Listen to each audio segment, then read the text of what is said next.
Greetings everyone, so FNAF 98 back at it again with another reaction to Game Theory. Now, we're going to look at the FNAF 4 got it all wrong, apparently. I don't remember this theory. I think I might have missed it, honestly. But yeah, I'm going to be looking forward to seeing what this is. Because, honestly, seeing Matt Pat's face on Sonic, of all things, is interesting. And I hope you're ready for this week, because I'm going to be getting back into some Ultraman, Kamen Rider, and Super Sentai stuff, because I think I found a little workaround for some of them, so we can limit the copyright strikes on my channel. So look forward to this week, because we're getting back into it as we keep on going back into the old ways. Let's get back into game theory for now, though, and see what FNAF 4 got wrong. I don't remember this one. Sorry, Scott Cawthon. I'm tired of waiting for you. Oh. Sorry, Scott Cawthon. I'm tired of waiting for you. This time you'll have to keep up with me. Oh, never mind. Wait, what? I have the captains on.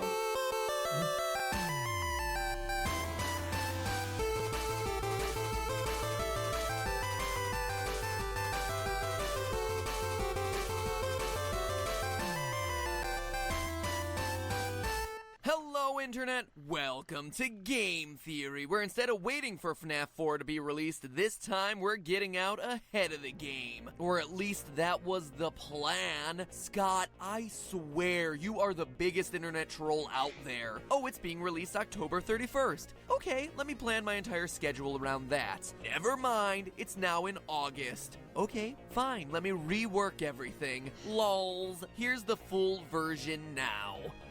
You, Scott Cawthon, are the reason I have an emotional dependence on Diet Coke. But today I'll be sipping that sweet, sweet Diet Coke in sweet, sweet victory. Because guess what? I win! Scott, in your rush to get the game out, to get out ahead of my theories and completely flim-flam the internet and shock everyone by releasing the game 3 months early, you missed a huge detail. Maybe before releasing the game, you should have spent a bit more time researching, because this game, as you've presented it, is impossible. Let me explain. Basically, it's all but confirmed at this point that in FNAF 4 you play as the victim of the bite of 87, and that this game is either his nightmare or what he's seeing in a coma as he recovers from his injuries. Let me run you through the evidence real quick so that we're all on the same page. First, in the months leading up to the release of the game, there were clues hidden in the source code for some of the teasers on Scott's website, with the numbers 8787 repeated over and over again. Two numbers that anyone who hasn't been living under a rock will recognize as a key date in the I love the little sponge references he's been doing here. SpongeBob was the thing here. franchise's lore, the bite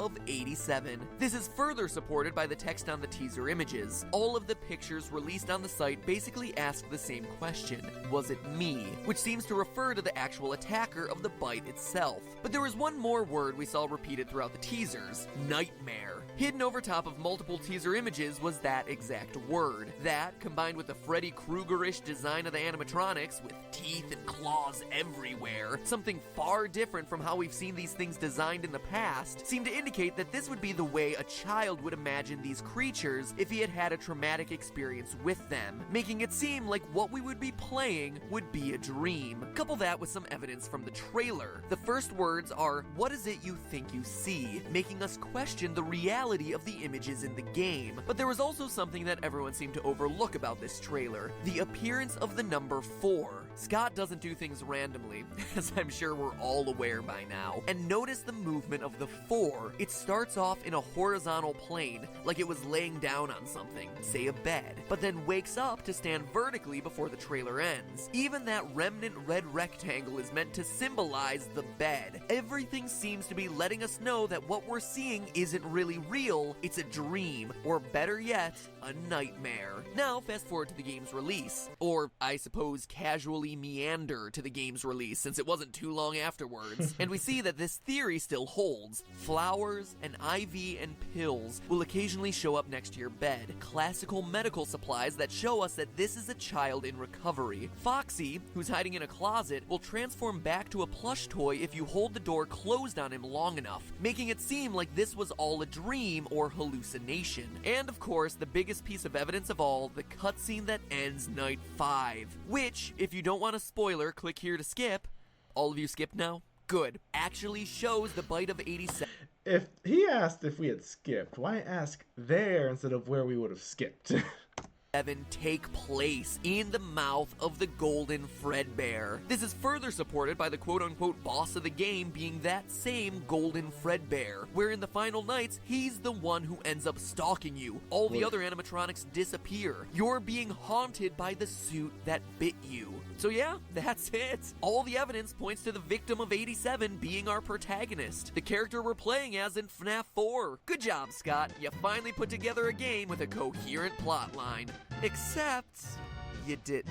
Scott Cawthon, if all of us are right in our theory, then you, sir, are wrong. Just when it looked like you were making a game that actually adhered to its own lore, you also made a game that is completely impossible from a scientific perspective. Loyal theorists, it's time we give Scott's latest bag of tricks a little lesson in real-life science. While frontal lobe injuries aren't as uncommon as people think, actually they happen all the time in car accidents, playing football, falling down, etc., having your whole frontal lobe bitten off has a much more profound impact on mental and physical functions. It would come with a whole slew of symptoms from motor skill impairment to nervous system issues, but the side effects we're most concerned with today would all be psychological. Removal of the frontal lobe significantly impacts the victim's ability to process certain types of stimuli, specifically fear stimuli. Let me give you some backstory. In the good old 1940s and 50s, psychiatrists often thought the best way to cure problems with the brain were to cut pieces out. Feeling depressed? Well, let's slice that out. Overly aggressive? That chunk probably wasn't important. As such, there are extremely well-documented studies of patients without frontal lobes, and what's fascinating about them was what happened to their fear response. Patients without a frontal lobe become uninhibited because they no longer have a fear response. Way back in my Fallout episode, we looked in depth at the most famous accidental lobotomy in history, Phineas Gage, who literally had an iron rod shot straight through his head, completely destroying his left frontal lobe. One of the most striking differences between pre-Pole Phineas and post-Pole Phineas was his sense of inhibition, and by that I mean post-Pole Phineas had none. He had no sense of caution, no sense of fear or self-consciousness. He was described to be impulsive to the point of being rude and vulgar in public. No fear, no anxiety, no social pressure anywhere. Going back to the game, one of the things Scott does a great job of throughout the FNAF franchise is putting you in the eyes of Mike or Jeremy or whoever.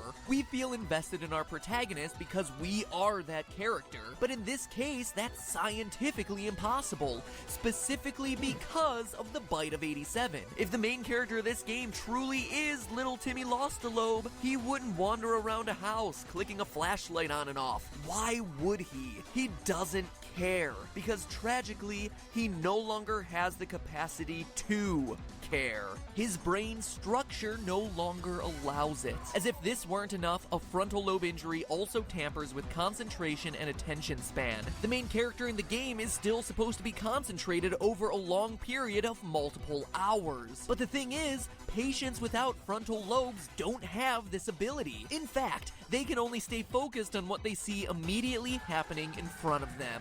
A child missing a frontal lobe who repeatedly turned a flashlight on and off in a hallway without seeing anything would lose interest. They wouldn't have the mental wiring necessary to concentrate on self-preservation. They would literally just go back to bed. The game is impossible the way it's being presented, because it would literally be over before it began. But the final and biggest nail in the coffin for this one is how frontal lobe injuries affect the imagination. The frontal lobe controls a ton of mental processing abilities, including dreams. You might think that an uncontrollable imagination would lead to exactly the kind of nightmares or hallucinations you see in this game, but in fact, it's the exact opposite. Rigorous studies have been done on the imaginations and dream states of lobotomized patients. While patients without a frontal lobe can have dreams, one thing they can't have is nightmares. Patients missing a They had to do a Soul Calibur reference, I tell you what.